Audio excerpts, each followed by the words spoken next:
We continue now at the top of Daf Kufmem Tesom and Bezim Meseches Shabbos. This is Shabbos Daf 149b. The Gemara is discussing the fact that on Shabbos or Yontiv, a group of people who are makbid on one another, they shouldn't divide up portions. And the Gemara continues, Uchedivrei Hillel af mishum ribis. If they divide up portions, according to Hillel, they can even transgress ribis. Uchedivrei Hillel dechai Hashem yokiru chiti b'halvoas kikaros af mishum ribis. When the halacha, according to Hillel, is that if you start lending wheat, if the price changes, then you can end up having ribis because you're going to give a loaf, it's worth a certain amount. Then when the person pays back, it's going to be worth more. So it's a problem of interest. But the Gemara says, if this is the case, if the problem is that the people are makbid on one another and you have all these transgressions when you're dividing up the portions, Banov uvnei beis onami. Why does it say in the Mishnah that if it's his sons and the people of his household, it's okay to divvy up? Why should it be fine? Rashi says, Banov uvnei beis onami lechash l'ribis v'chol hani. When it comes to his children, when it comes to the people of his household, we also have a problem of ribis and all these other issues. So the Gemara says, Hainu ta'ima k'd Rav Yehuda amar Rav. The reason is like Rav Yehuda amar Rav. Dam Rav Yehuda amar Rav, because Rav Yehuda says the name of Rav, Mutter lahalvos banov uvnei beiso beribis. A person is allowed to lend to his children and the people of his household, even for interest. Kedei lahatimon tam ribis. This gives them the taste of ribis. They see how bad interest is, and then they won't do it themselves. Rashi says, Lahatimon tam ribis sheyedu kamakasha. They should know how hard it is, how difficult it is. Al makaven de mishalohu ein kanis ribis. You see that since it's from his own family, it's not a problem of ribis. V'hilkach gabe mida umishkol uminyan nami lav kapedahu elo lahashvosam below kina.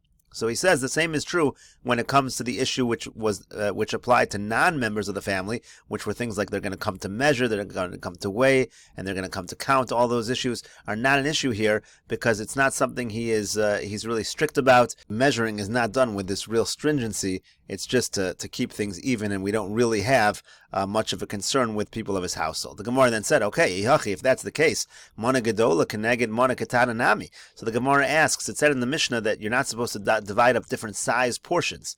But Rashi explains here, what's the reason why you're not allowed to divide up, give some people bigger portions and some people smaller portions? It's because of kuvya, it's because of gambling. That's a problem even on weekdays. But if we're saying that everything is from his own and it's his own family,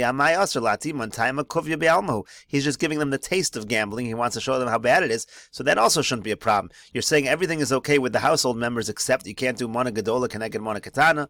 The Gemara says, Inachinami, you're right. There are words missing in the Mishnah. It should read as follows. When it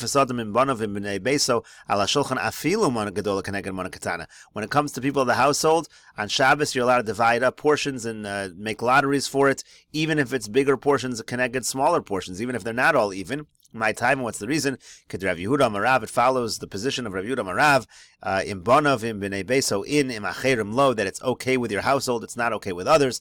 My time, kid Rav Yehuda amar Shmuel, what's the reason? It's like Rav Yehuda says in the name of Shmuel, Mana gedola keneged mana katana af b'chol acherim aser, that when you have different sized portions, even on weekdays it's a problem. My time, mishum kuvya, that's a problem of gambling, but again, it's not a problem in this particular situation. Rashi says over here, since they're strict, over misham mido mishkol minyan. When you're dealing with people who are strict with one another, you do have a problem of measuring, weighing, and counting. They're measuring for real purposes. They're not just measuring just to make it even. They're measuring because they're strict. And then misham kuvya, you have a problem of gambling. The gezel hu dasmachta lo kanya. The halach is that asmachta, something that is not for sure going to happen, is considered stealing. In other words, when a person gambles, they're assuming they're going to win. So they're saying if such and such doesn't happen, then I lose. They're really not expecting to lose, and therefore the person who takes it away from them is actually stealing from them, and also vice versa. Here also, this is really not smachta. He's relying on the lottery going his way. He's saying, if the lottery falls on the bigger portion, I'm going to get it. Well, therefore, okay, if it's the smaller one, I'll take that also. But if he knew originally that he was going to get the smaller portion, he would never agree to this. And if the halach is asmachta lokanya, it means that if it does fall on the smaller portion, he's really not agreeing, and whoever falls to the smaller portion is really not agreeing, and therefore it's a problem of gazela. That's the problem in general of gambling. And again, that's not going to be a problem with B'nai Beso, but it is a problem with others. The Mishnah said Matilan Chaloshin Al. It had a strange statement at the end of the Mishnah. It said you're allowed to have lotteries when it comes to the Kohanim's portions, but not for the portions. So what exactly did that mean? Rashi says, "My avolo al amonos." What does it mean, but not on the portions? Amar Rabbi Yaakov B'rei de Bas Yaakov. Rabbi Yaakov, the son of the daughter of Yaakov, said, "Avolo al hamonos shel chol b'yontiv." You're not allowed to divide up the weekday portions for the Kohanim on Yontiv itself. On Yontiv, you can divide up the kachim of Yontiv, but you can't divide up the kachim of weekdays. So the Gemara says, Pshit, it's obvious you can't divide up weekday portions on Yontiv. That's supposed to be divided up on the weekdays. So the Gemara says, no. It says in the pasuk that the Kohanim, it indicates the fact that they're very argumentative. They fight a lot. So maybe we should be allowed, in order that they don't fight, we should allow them to divide up, to make lotteries on Yontiv, even for the chol stuff, just so that there's not going to be any arguments. Kamash Shalom comes to teach us, no, we only allow the Yontiv portions to be divided up on Yontiv through lottery. We will not allow them to divide the kachim of chol, of weekdays, on Yontiv. Rav Yaakov B'rei de Bas Yaakov, and Rav Yaakov B'rei de Bas Yaakov says as well, Kol shechaveiro nenesh al yodo. Anybody whose friend is punished on his account, ein machnisun oso b'mechitzas shel HaKadosh Baruch Hu. Such a person cannot enter into the mechitza of HaKadosh Baruch Hu, into the private area of HaKadosh Baruch Hu. He can't be brought into HaKadosh Baruch Hu's presence. Minolan, how do we know that? If you're going to say it's from the following pasuk, this is in Malachim, it says, Vayomer Hashem miyafates Achav. God says, who's going to convince Achav to go to war? V'yal v'yipol b'Ramos Gilad. That way he'll fall in Ramos Gilad, he'll be defeated. Vayomer zebekov v'zemar v'kov v'yotza ruach v'yamud l'fnei Hashem v'yomer ani afatenu v'gomer. It says that a spirit came and said, I'm going to convince him. Vayomer eitzei v'yisi ruach sheker b'fi kol neviyav. The spirit said that he's going to place a false spirit in the mouths of all the prophets. Vayomer tefata v'gam tuchal tzei v'yosa kain. So basically it said this certain spirit is going to convince the Nevi'im, to convince Achav to go to war. V'amrinan my ruach. And we say over there, what spirit was it? What spirit convinced these prophets? Amar Rabbi Yochanan zerucha shel Novus. It refers to the spirit of Novus. Novus was the one that Achav had him killed in order to take over his field. It was improper. He basically framed him. So that spirit came back and now convinced Achav to go to war. Who might say, and what does the pasuk mean when it says "say" in the pasuk? Amarav tzei mechitzasi. It is God saying Achav is not welcome in my mechitza, is not welcome in my presence. So this whole thing was, maybe this is the source for Rav Yaakov B'rei de Bas Yaakov's statement. Maybe it's this pasuk referring to Achav. So the Gemara says, no. V'dil mahasam hainu taimid d'chsiv dover shkarim lo yichon.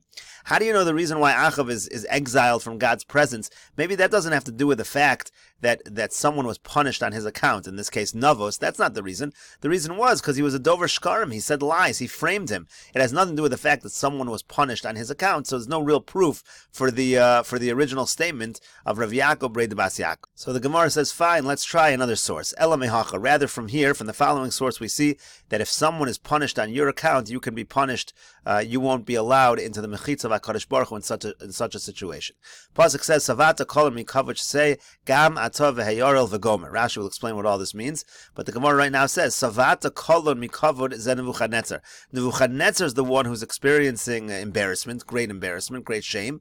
Shesei gam atov v'heyorel, and the punishment of Shesei gam atov v'heyorel zet Tzidkiah. That refers to Tzidkiah, and the idea here is that since Nebuchadnezzar was punished on Tzidkiah's account, Tzidkiah also gets punished. Rashi here explains what exactly is going on. Rashi says, Savata kolon b'Nebuchadnezzar mishtoi. The pasuk here is talking about Nebuchadnezzar. Shayamatel mishkav zachar ala malachim. He would sodomize all the kings. He ruled over the world and the kings of other nations. He would sodomize them. Ucheshegia yomo shel Tzidkiah, and when the day of Tzidkiah came for the mishkav zachar, nimshacha arloso gimel meos amma. His arla stretched out 300 amos. V'hainu savata kolon. That was the embarrassment. So the idea is Nebuchadnezzar had this great shame happen to him, and then the pasuk goes on to say, Gam atov v'heyorel, that Tzidkiah also got punished.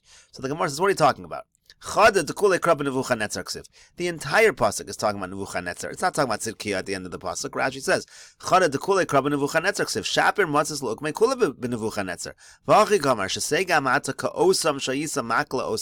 you also will be embarrassed like those who you embarrassed. You're going to be disgraced. but just like you were disgracing all the malachim with Mishkav Zachar, you're going to be disgraced. So in other words, the point is, this pasuk, Savata Kolim Mikavach Sega Hamatzav Heyoril, it's not talking about the fact that Tzidkiah got punished because on his account Nebuchadnezzar got punished. It's talking about the fact that Nebuchadnezzar got punished because of all the terrible things that he was doing.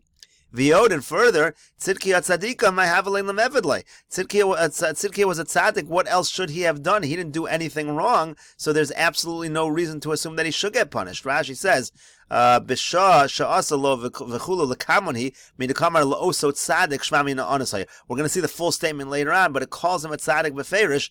The Gemara gives part of the statement right now. Damar Rav Yudah Marav, because Rav Yudah says in the name of Rav, B'shah shabikesh oso rasha lasos la'oso tzaddik kach v'chulu. It said when Nebuchadnezzar wanted to have Mishkav Zachar with that particular tzaddik, he wanted to do this terrible thing, so it calls him a tzaddik. And we'll see the entire statement later, but the point is there's no reason to assume that Tzidkiah got punished for this, so therefore this is not a proof either. So the Gemara tries a third source. Ela mehacha, rather it comes from this. The pasuk says, Gam onush la tzaddik lo tov. It says a punishment for a tzaddik is not good. Rashi says, Onush la tzaddik lo tov, tzaddik hamanish. It means a tzaddik who causes punishment, lo tov, it's not good. V'kein deno tov, harei uraf. It's not good, then it implies that it is bad. The Gemara says, lo tov el ra. It's not good, rather it's bad. Uchsiv ki lo el chafetz rasha ato lo yegurcha ra.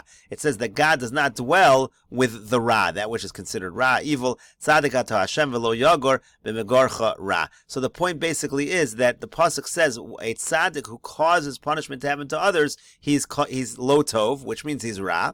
And it says in the pasuk that God is not with the ra, which means that they're sent out of his mechitza. Such a person is not considered good enough to be in his mechitza, to be in his presence. Gemara now backs up. My mashma dahai chaloshim lishna depuruhu. The Gemara asks, how do we know that the language of chaloshim in the Mishnah means you draw a lottery? Where do we see that that's what that word means? So dechsiv, because it says ech nafalta mishamayim Hillel ben Shachar nigdas la'aretz cholesh al goyim v'gomer. It says this phrase cholesh al goyim, which Rashi says we're talking about Nebuchadnezzar. He drew lottery, and this is exactly the point that we were referencing before. Again, it's saying that there was some kind of lottery that Nebuchadnezzar drew when it came to the other kings. Amar Rabba bar Rav Huna, Rabba bar Rav Huna explains, Melamed sheyamatel pur al gedolei malchus.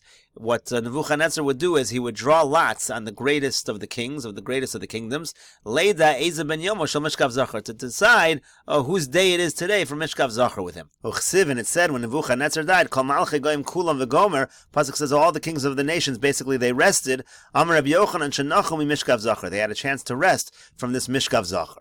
The Amar Rabbi Yochanan says, Kol Yamav Shalosa Rasha lo nimsa schok bepek kol birya. All the days that this Russian Nebuchadnezzar was alive, there was no laughter in anybody's mouth. Shenemar, like it says, Nacha Shakta Kol Aretz Pitzchurina Mechlal Dar Hashta lo Havarina. It says there was great rejoicing after Nebuchadnezzar died, implying that there was no rejoicing beforehand. And Rabbi Yitzchak said the name of Rabbi Yochanan, it's forbidden to stand in the house of Nebuchadnezzar, Shenemar, like it says, the Seirim, like the Shadim, the demons are going to be there, but not people. People are not supposed to be there. Only the Mazikin are present. And Rav Yehuda says in the name of Rav, at the time that this Russian Nebuchadnezzar wanted to have Mishkav Zachar with that tzaddik, this is the same statement as before, referring to Tzidkiah. Now it gives us the whole statement. Loso tzaddik, to do that deed with the tzaddik, nimshacha or loso shlosh meos ama. His orlo stretched out, Nebuchadnezzar's orlo stretched out 300 amos. It surrounded the entire gathering. Shenemar savata kolan mikavod gamata veheoril oril begamatria shlosh meos hava. The word oril is 300. That's how we know that it stretched out 300 amos. This was considered a great disgrace for Nebuchadnezzar. V'yomer Rav Yehuda Marav, and Rav Yehuda says the name of Rav, B'shasha Yarad Oso Rasha leGehenim, when this particular wicked person, Nebuchadnezzar, went to Gehenim, Rashu Kol Yardei Gehenim, all the people in Gehenim trembled. Amru, they said, Shema Limshol Aleim Huba, maybe he's coming to rule over us. Ole Cholas Kamosim Huba, or perhaps no, perhaps he's coming to weaken, just like all the rest of us. Shenemar, like it says, Gamata Chulesa Kamonu Eleinu Nimshalta, meaning that he came also to be punished, just like they were. Yatz the Baskol V'yamru, so Baskol came out and said, said, which Rashi says means no'amt savorata. You thought lios benomen achem. You thought it would be more pleasant for you than the rest of them. That's incorrect, and in fact, you're going to be punished just like them. The Gemara, now continuing on the theme of Nebuchadnezzar, the king of Bavel, darshans this pasuk in reference to Bavel. The pasuk says, "Eich shavas noges shavsa madheva," basically asking, how is it that Bavel, how did it ever come to cease as a superpower? Amar Rav Yudah Amar Rav. Rav Yudah Amar Rav explains this pasuk, Shavsa umazu sha'amra. This nation ceased, which said, and we'll continue with his statement in the next video on Daf Kuf Nun Amud Aleph.